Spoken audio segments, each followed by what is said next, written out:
E la scelta di colpire gli enti pubblici con la fusione dei comuni più piccoli. Ieri sera a Loreggia nel Padovano, dove già lo scorso anno erano partita la protesta contro il patto di stabilità, si sono incontrati i sindaci, molti del centro-destra ma anche del centro-sinistra. Animi accesi e si prevedono forti iniziative di protesta. Vediamo.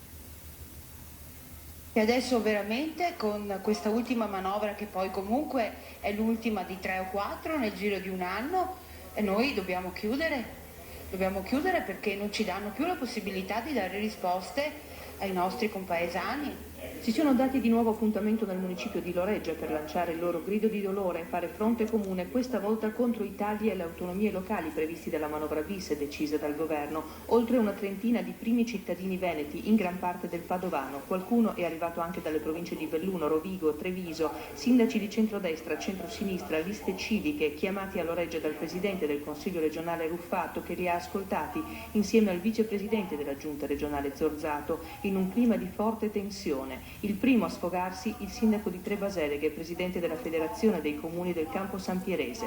Abbiamo già tagliato e per superare la crisi abbiamo trovato queste soluzioni. Da noi non c'è più possibilità di prelievo perché tutte le strade utilizzate sono state percorse. Cominciare a tagliare sì, ma cominciare a tagliare da dove veramente gli sprechi ci sono. Non sono gli ultimi, l'ultimo anello debole della catena alimentare, cioè l'ente locale, il sindaco e i consigli comunali, il vero spreco. E abbiamo perso una buona occasione con il federalismo fiscale, demaniale, municipale per riformare completamente lo Stato delle autonomie locali.